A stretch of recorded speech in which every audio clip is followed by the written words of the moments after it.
main reasons why the risk management fails, and probably what is expected from the senior management, what is expected from the board of directors to make sure that the risk management activity is going into the deeper levels of the organization.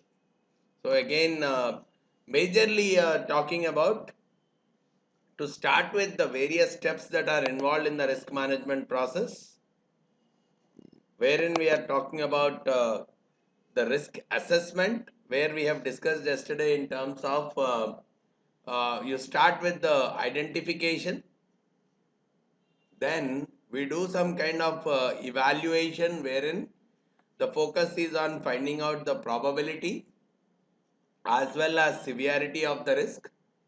Using these two, you compute the exposure of the risk and you prioritize the risk, and based on that come up with the risk management plan, wherein the major activity could be either risk retention or risk avoidance or risk mitigation or probably risk transfer, like in insurance or derivatives kind of thing. And finally, you are getting into the monitoring and updating of the risk. This is a typical risk management framework which was there as a part of the initial risk governance chapter, right? So when we so anything which we, when we are looking at the risk assessment part, we are typically focusing on the evaluation and prioritization of the risk. And there is something relating with risk communication. How do you communicate the risk with the senior management and the various layers in the organization?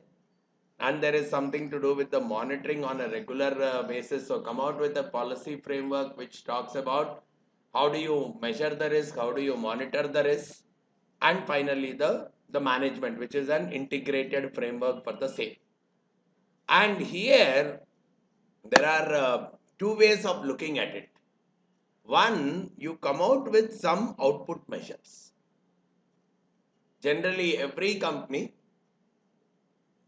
puts some metrics in place, like something to do with the VAR. Okay, my VAR, 1% daily VAR should not cross this particular number. Or at any point in time, the beta of the portfolio should not be more than something.